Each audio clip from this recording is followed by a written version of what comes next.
Thoughts on the readings for February 15th, Exodus 26, Psalms 79, 80, Mark 11, Exodus 25 tells us of the tabernacle itself.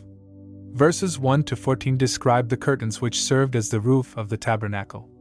11 curtains made of linen and embroidered with golden, blue and scarlet threads woven through the linen in a cherubic pattern. These would have been visible to the priests, who served in the holy place, and to the high priest on the Day of Atonement, the one day each year when he entered the most holy place. 3 other layers covered the linen: a layer of goat's hair dyed scarlet, a layer of ram's skins, and finally, on top of these, a waterproof layer of what has been translated as badger skins in the KJV, and was probably dugong skins. As well as forming the roof, they covered the boards of acacia wood, themselves covered with beaten gold plates, at the sides and back end of the building, where the most holy place was situated. The dugong covering would be seen by the priests in the courtyard and by the worshippers, who had brought their offerings. Verses 15 to 30 describe the acacia boards that formed the building. Like the covering curtains, these were on both sides and at the rear of the structure. They were fastened to each other by bars which passed through coupling rings, providing a unity for the frame and giving it rigidity and stability. It speaks of the role of the ecclesia, whereby believers support one another and are united in their goals. They were anchored in the ground by silver sockets, speaking of our hope is fixed and grounded by the redemptive work achieved in our Lord Jesus Christ. Verses 31 to 33 describe the veil, which separated the most holy place from the holy place.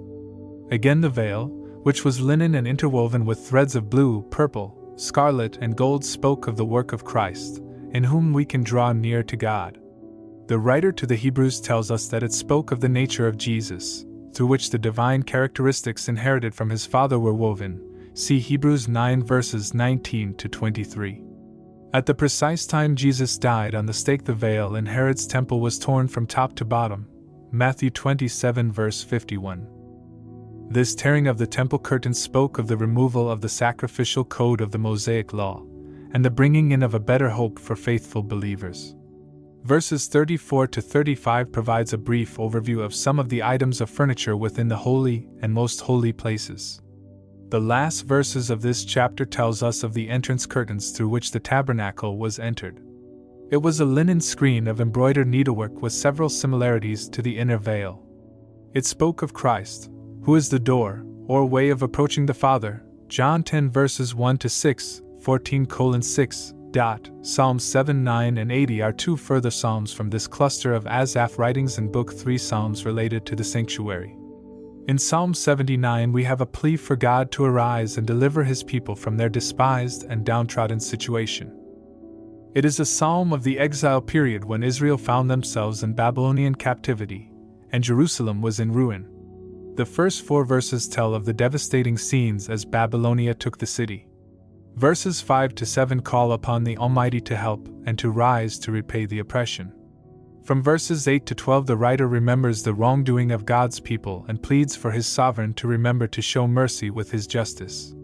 He says, in verse 13, that when this happens the sheep of the Lord will graze securely and in thankfulness. Psalm 80 celebrates Yahweh as the great shepherd of Israel. The writer calls upon the mighty one of Jacob to shine forth from his cherubic chariot. This psalm was a song sung by the female choir. God would lead the flock of Joseph, the doubly blessed son of Israel, like his flock. And the favor of Yahweh would rest upon the head of the one who was separate from his brothers. This, of course, describes Jesus as the beloved and only begotten Son of the Father. The redemptive process is prophetically described by 2 figures in this psalm: the bough of the vine specifically strengthened by the Father to redeem us and to bring forth fruit. John 15 verses 1 to 11, and secondly in verses 17 to 19 that this Son would become, after his suffering, Benoni, son of my sorrows. Genesis 36 verses 16-18, Isaiah 53, the Son of God's right hand, Benjamin. Psalm 110. In the 11th chapter of Mark we read of Jesus' triumphal entry to Jerusalem.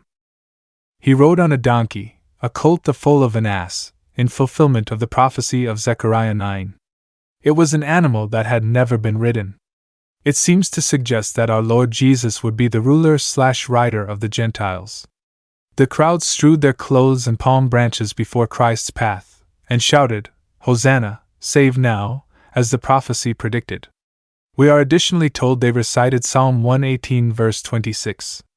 It is recommended that we read Psalm 11 verses 19 to 29 and meditate on the many messages from that Hallel or Passover psalm, this being Passover time.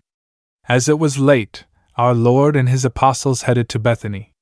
The next morning, as they left Bethany, Jesus saw a fig tree that showed promise of early fruit. Just like Israel, whose symbol that tree was. But finding no fruit on the tree, our Lord cursed it. It was like the fruitless nation. Matthew 21 verse 43. Read and consider the context of these words. That day Jesus cleanses the temple from corruption the second time. See John 2 verses 13 to 17. This was first done 3.5 years earlier at the commencement of our Lord's ministry. That evening Christ returns to Bethany. The next morning the disciples were amazed at the withered tree, and our Lord uses the opportunity to tell the power of persistent prayer. Jesus' foes were confounded the following day by his masterful answer on the source of his authority, penned by Warwick Rosser and his team. Produced by christadelphianvideo.org.